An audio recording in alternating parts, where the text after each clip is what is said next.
Tuhan firman-Mu ajaib, kekal meski gunung menghilang.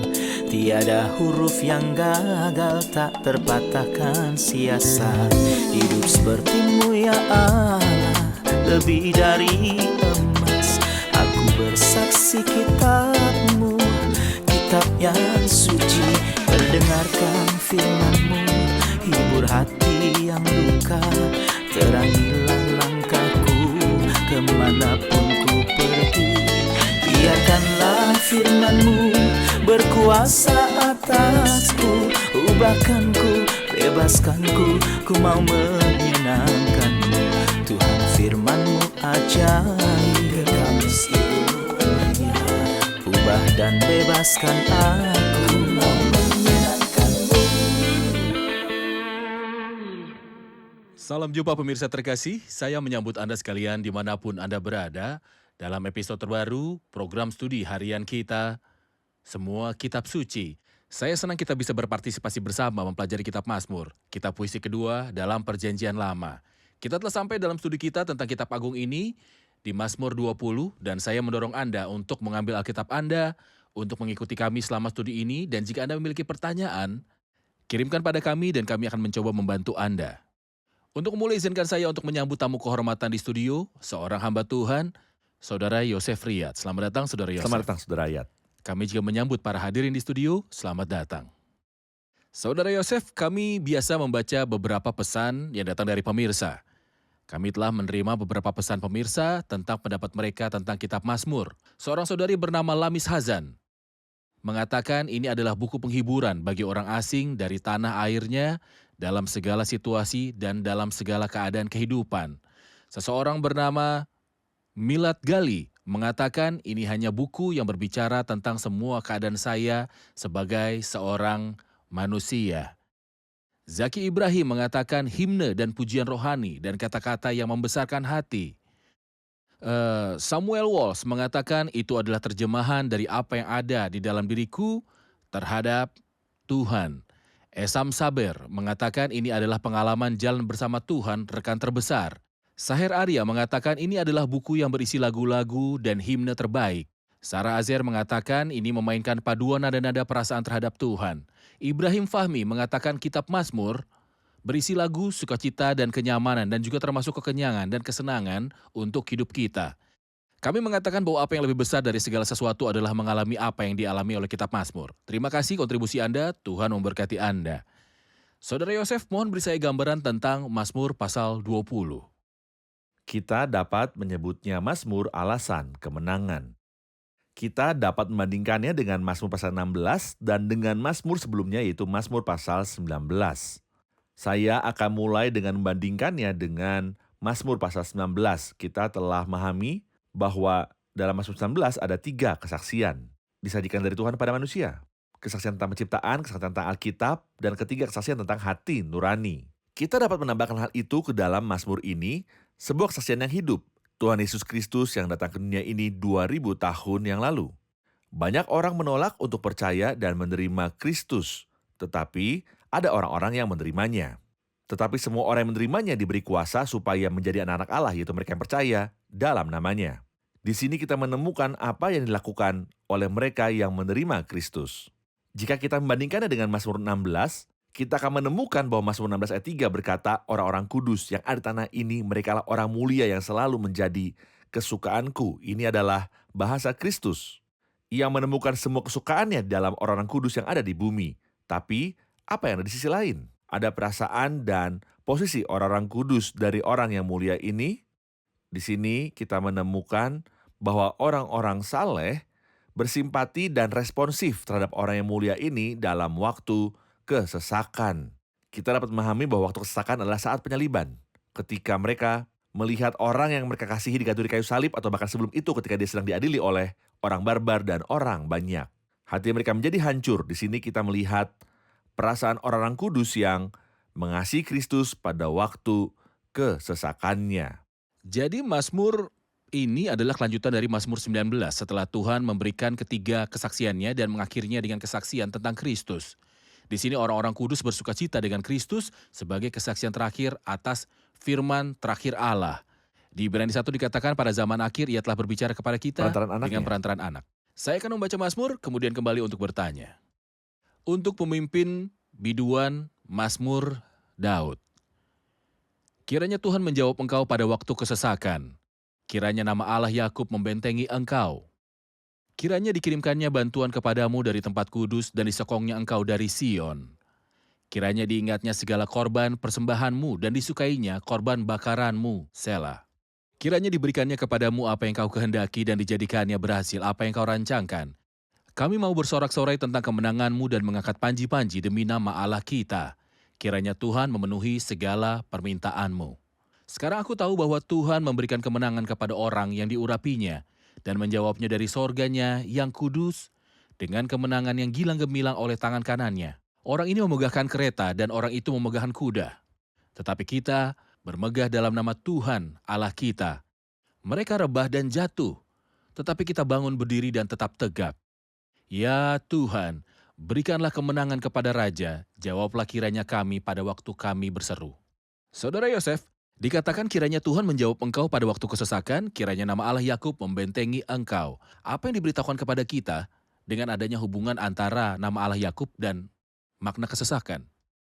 Secara pribadi, saya menemukan penghiburan penuh dalam nama Allah Yakub. Dan omong-omong, itu disebutkan 14 kali dalam Alkitab, 2 kali 7.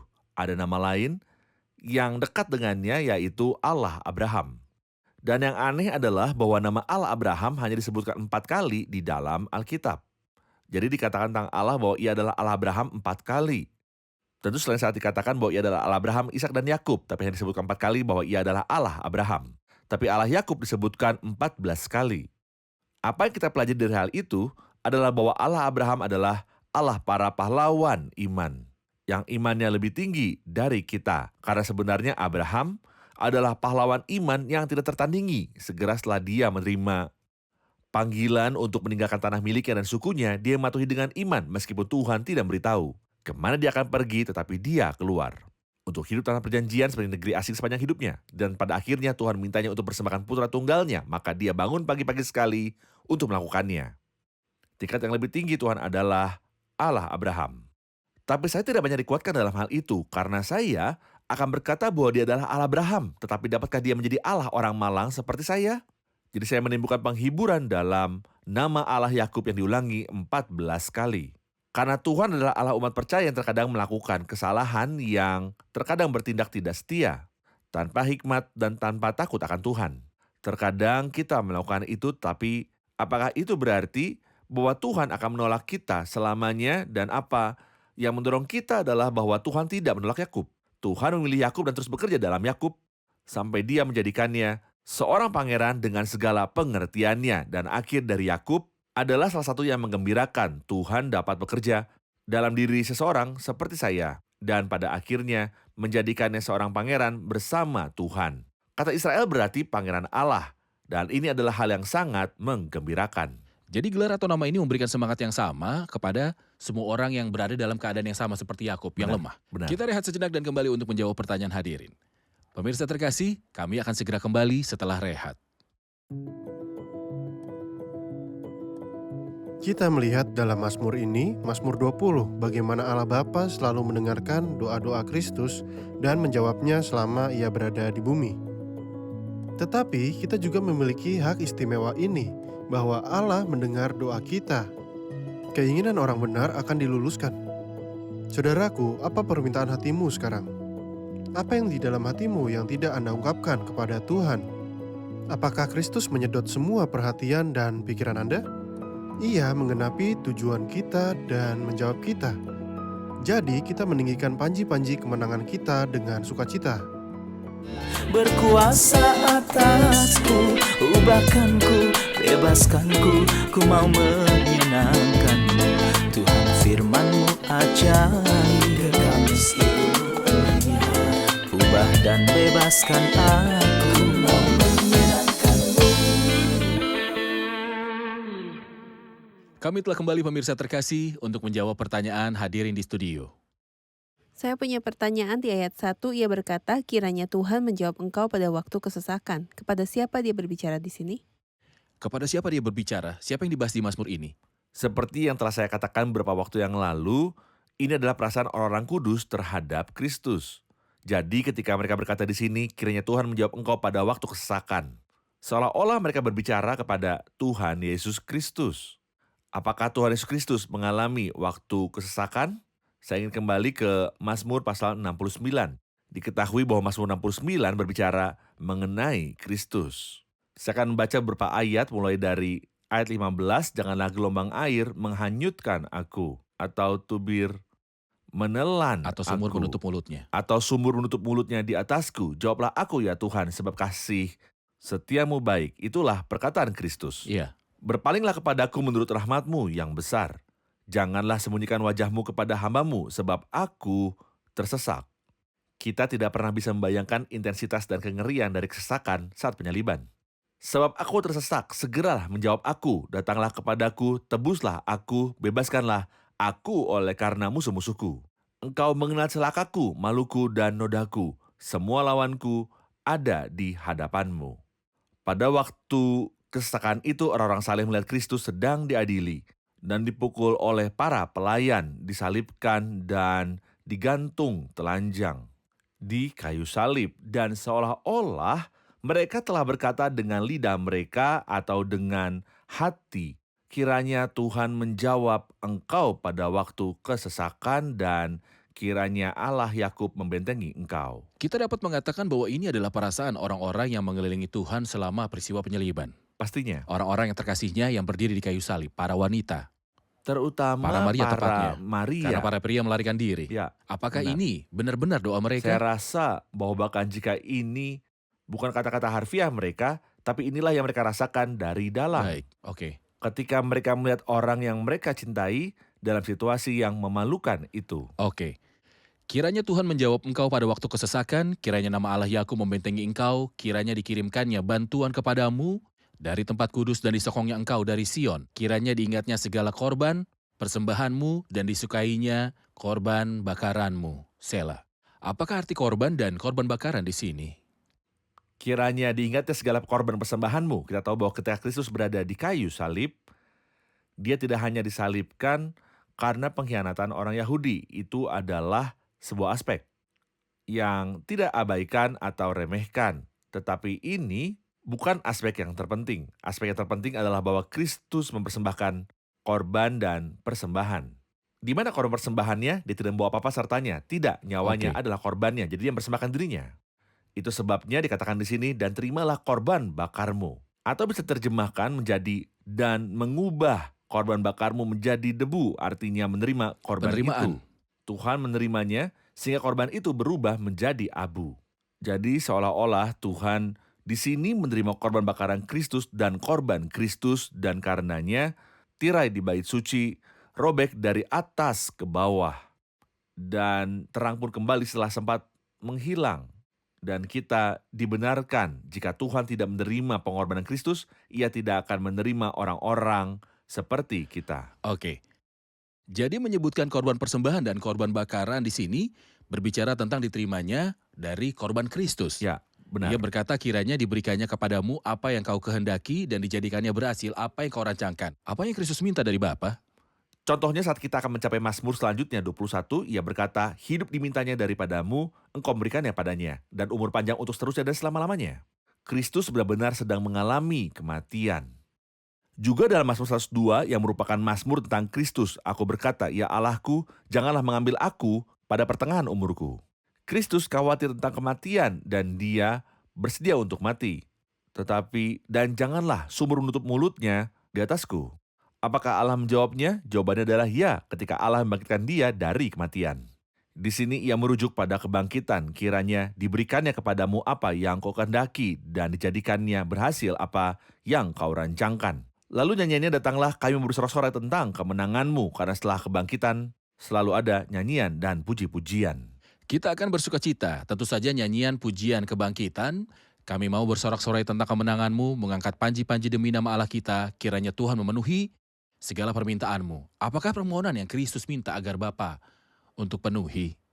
Pasti ia memiliki permohonan mengenai kita agar kita diselamatkan, dan bukan hanya itu, tetapi juga, ya Bapa, aku mau supaya dimanapun aku berada, mereka juga berada bersama-sama dengan aku, mereka yang telah Engkau berikan kepadaku, agar mereka memandang kemuliaanku. Kita telah melihat dengan iman segala kesakitan dan celaannya, dan kita bahkan dengan bangga dan senang berbagi dengan celaan ini. Karena itu marilah kita pergi kepadanya di luar perkemahan dan menanggung kehinaannya. Tetapi suatu hari akan datang ketika kita yang ikut mengalami celaan bersama Kristus akan ikut mengalami kemuliaannya. Ya Bapa, aku mau supaya dimanapun aku berada, mereka juga berada bersama-sama dengan aku. Mereka yang telah Engkau berikan kepadaku, agar mereka memandang kemuliaanku yang telah Engkau berikan kepadaku, sebab Engkau telah mengasihi aku sebelum dunia dijadikan. Itu sebabnya ia berkata kiranya diberikannya kepadamu apa yang kau kehendaki. Benar.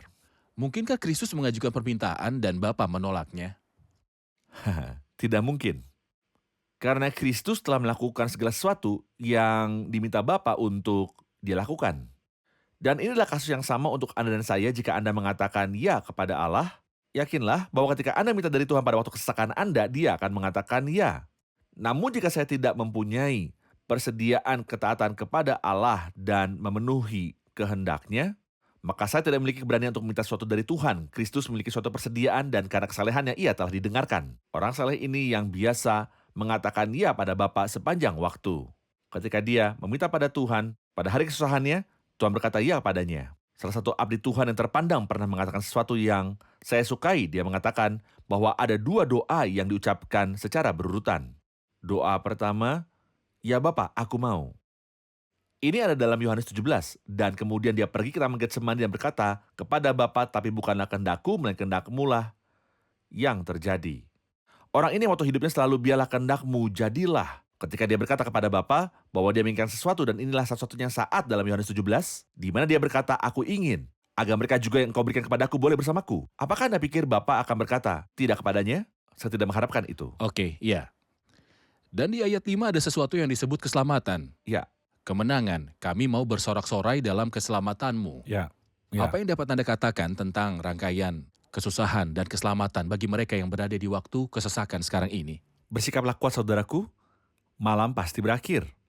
Sepanjang malam ada tangisan, menjelang pagi terdengar sorak-sorai. Jadi kesukaran tidak akan berlangsung selamanya. Jadilah petang dan jadilah pagi. Itulah hari pertama.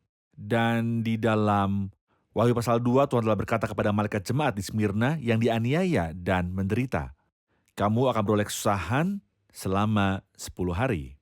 Namun masa kesusahan akan berlalu, sebab aku yakin bahwa penderitaan zaman sekarang ini tidak dapat dibandingkan dengan kemuliaan yang akan dinyatakan kepada kita. Terima kasih Saudara Yosef. Kita rehat sejenak dan kembali untuk menjawab pertanyaan hadirin. Pemirsa terkasih, kami akan segera kembali setelah rehat.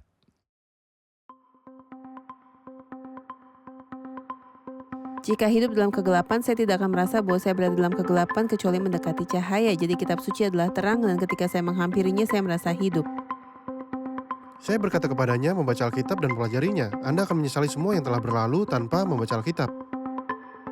Karena saya telah mulai membacanya secara teratur, saya merasa bahwa kelahirannya benar-benar datang dari pembacaan Alkitab yang terus-menerus. Saya tidak dapat membayangkan bahwa seseorang dapat hidup tanpa membaca Alkitab atau mempelajarinya. Itu adalah sumber kehidupan bagi setiap orang. Kitab suci adalah sebuah harta karun. Saya menganggapnya suatu keamanan yang berisikan setiap hal yang berharga. Lebih indah daripada emas, bahkan daripada banyak emas tua. Lebih manis daripada madu, bahkan daripada madu tetesan yang datang dari sarang lebah. Carilah pengajaran dan kesaksian. Siapa yang tidak berbicara sesuai dengan perkataan itu, maka baginya tidak terbit fajar. Atasku, ubahkanku, bebaskanku, ku mau menyenangkanmu. Tuhan firman-Mu ajaib, kekal seluruhnya. Ubah dan bebaskan aku, mau menyenangkanmu. Kami telah kembali pemirsa terkasih untuk menjawab pertanyaan hadirin di studio. Ia berkata, sekarang aku tahu bahwa Tuhan memberi kemenangan kepada orang yang diurapinya. Kapankah persisnya hal ini terjadi? Apa yang dimaksud dengan sekarang? Sekarang aku tahu bahwa Tuhan memberi kemenangan kepada orang Tentu yang saja, diurapinya. sekarang tidak selalu berarti saat ia sedang menulis. Saya pikir Daud menulis banyak hal sebagai seorang nabi. namun ia tidak benar-benar menyadari dimensi-dimensi mereka. Saya ingin melihat ke 1 Petrus pasal yang pertama. Dan mereka meneliti saat yang mana dan yang bagaimana yang dimaksudkan oleh Roh Kristus yang ada dalam mereka, yaitu Roh, yang sebelumnya memberi kesaksian tentang segala penderitaan yang akan menimpa Kristus, dan tentang segala kemuliaan yang menyusul sesudah itu. Setelah mereka meneliti, terungkaplah pada mereka bahwa itu bukan untuk mereka, melainkan untuk kita. Jadi mereka meneliti dan mereka tidak tahu segalanya, namun mereka menulis oleh nubuat dan Roh Kudus. Namun saya pikir bahwa sekarang, setelah kematian Kristus, semua orang saleh tahu bahwa Kristus telah dijawab. Bagaimana cara ia dijawab ketika ia dibangkitkan dari kematian? Ketika ia sedang tergantung di kayu salib, mereka bersama dia dengan perasaan-perasaan mereka dalam waktu kesesakan. Pada hari Minggu gambarannya sudah berubah dan mereka semua tahu.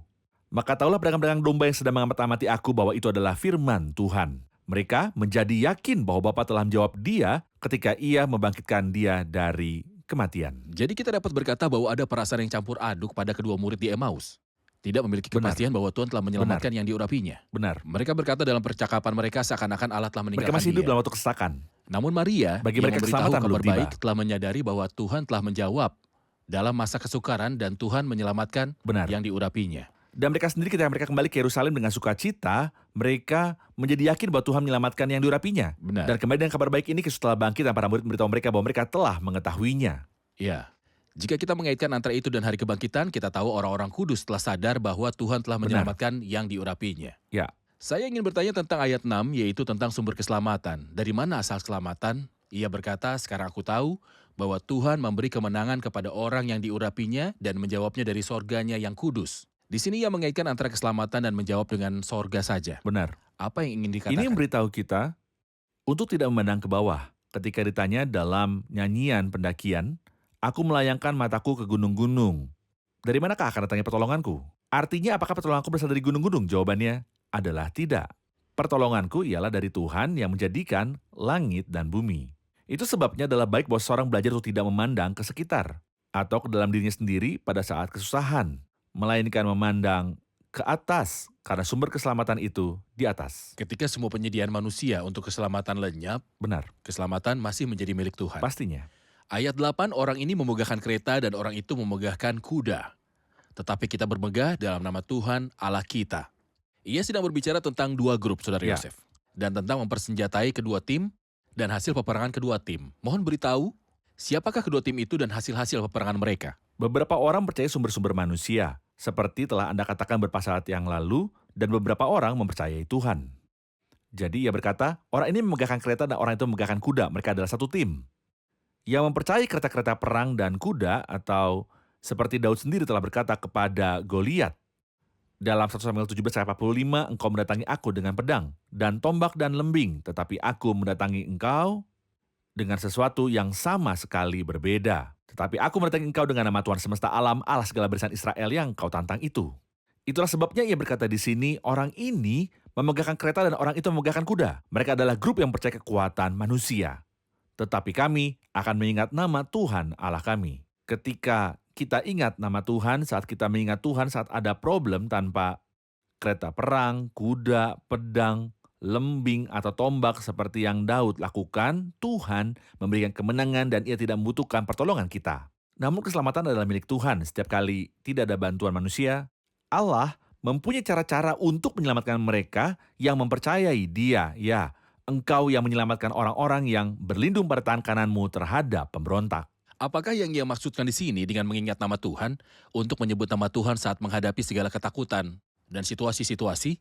Apakah ia maksudkan di sini membuat orang-orang mendengar nama Tuhan di tengah kesulitan dan mengatakan dalam nama Tuhan Yesus atau hal-hal seperti itu sehingga orang mungkin yakin menantikan sebuah mujizat atau tindakan ajaib untuk bisa terjadi untuk mengubah hasil-hasilnya? Inikah yang dimaksud di sini? Firman sendiri, firman manapun tidak berisikan suatu sulap tertentu. Tidak, tapi saya percaya Tuhan. Mereka mempercayai kereta perang dan kuda. Mempercayai siapakah saya? Tetapi kami akan mengingat nama Tuhan Allah kami. Kami percaya akan Tuhan. Seperti telah Daud katakan, tetapi aku mendatangi engkau dengan nama Tuhan semesta alam. Ia tidak hanya menyebut nama itu, tetapi ia percaya bahwa Tuhan semesta alam akan membuatnya menang atas Goliat. Dalam ayat 10 ia berkata, ya Tuhan berikanlah kemenangan, keselamatan, Jawablah kami pada waktu kami berseru.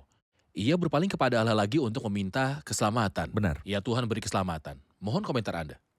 Saya suka itu di awal Mazmur, kiranya Tuhan menjawab engkau.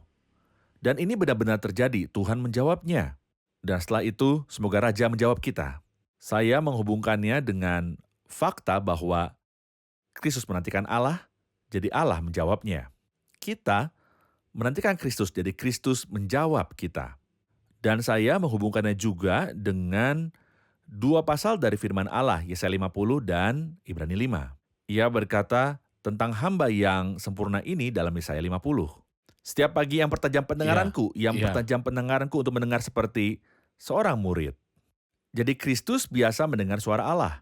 Di akhir pasal ia berkata, siapa di antaramu yang takut akan Tuhan dan mendengarkan suara hambanya? Siapakah yang mentaati suara Kristus jika ia hidup dalam kegelapan dan tidak ada cahaya bersinar baginya? Baiklah ia percaya kepada nama Tuhan dan bersandar kepada Allahnya. Jadi Kristus percaya kepada Allah dan Allah menjawabnya. Saya percaya kepada Kristus, jadi Kristus menjawab saya. Ide yang sama dalam Ibrani 5. Dalam hidupnya sebagai manusia, ia telah mempersembahkan doa dan permohonan dengan ratap tangis dan keluhan kepada Dia yang sanggup menyelamatkannya dari maut. Dan karena kesalehannya, ia telah didengarkan. Lalu dipanggil menjadi imam besar oleh Allah menurut peraturan Melkisedek. Dan sudah ia mencapai kesempurnaannya, ia menjadi pokok keselamatan yang abadi bagi semua orang yang taat kepadanya. Ia mentaati Allah dan kita mentaati Kristus. Ia mentaati Allah sehingga Allah menjawabnya. Kita mentaati Kristus sehingga kita diselamatkan, Kristus menjawab kita. Ia menaati Allah sehingga Allah menyelamatkannya dari kematian lewat kebangkitan. Kita menaatinya, Dia pun akan menyelamatkan kita. Benar. Tuhan memberkati Anda, Saudara Yosef. Tuhan berkati Anda. Terima kasih. Kita akan mendengar komentar dari hadirin di studio. Hal yang menyemangati kita adalah bahwa Allah kita adalah Allah Yakub. Meskipun Yakub penipu, curang dan terbiasa untuk membuat rencana bagi dirinya sendiri, tetapi ini menguatkan kita. Kita harus terus memandang Tuhan yang tahu bagaimana bekerja di dalam kita untuk mendatangkan Pangeran Allah. Oke. Ketika Kristus berada di bumi, semua yang ia pedulikan adalah menggenapi kehendak Tuhan dan itulah sebabnya dia didengar karena takut akan Allahnya. Dan jika kita menaati Tuhan, ia akan mendengar dan menyelamatkan hidup kita. Baik. Dalam Mazmur tertulis, kiranya diberikannya kepadamu apa yang kau kehendaki ketika Kristus ada di bumi. Ia berdoa bagi kita dan menaikkan permohonan bagi kita. Dan jika hari ini kita ikut mengalami celaannya, dan tentu saja ini adalah kebanggaan bagi kita, suatu hari akan tiba ketika kita akan ikut mengalami kemuliaannya. Dan itulah yang ia minta, aku mau supaya dimanapun aku berada, mereka juga bersama-sama dengan aku. Oke. Terima kasih, Tuhan memberkati. Terima kasih Saudara Yosef, saya Tuhan menikmati berkati belajar Anda. dengan Anda. Tuhan Tuhan menjaga memberkati Anda. Kita lanjutkan diskusi di episode selanjutnya. Pemirsa terkasih, ketika Allah campur tangan untuk keselamatan, ia campur tangan dari surganya yang kudus. Mengapa? Karena tidak ada keselamatan di bumi. Tidak ada sumber keselamatan di sini, di bumi. Ini prinsipnya, jika Anda berurusan dengan Tuhan melaluinya, Anda akan istirahat. Jangan menunggu keselamatan dari orang lain. Baik keselamatan yang berhubungan dengan pengampunan dosa maupun masa depan kekal, ataupun bantuan-bantuan. Teruslah memandang ke atas, di mana ada sumber keselamatan dan Tuhan akan membantu Anda dan menyelamatkan Anda. Saya akan menemui Anda kembali di episode selanjutnya. Tuhan besertamu.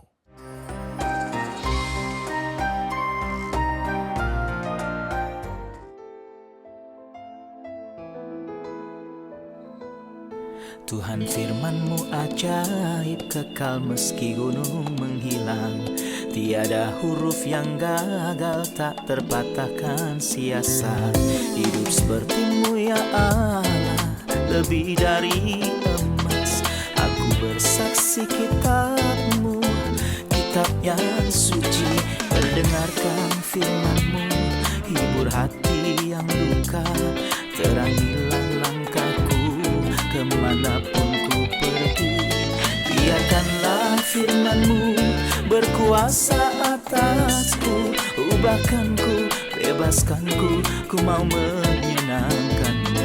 Tuhan firman-Mu ajaib, ubah dan bebaskan aku.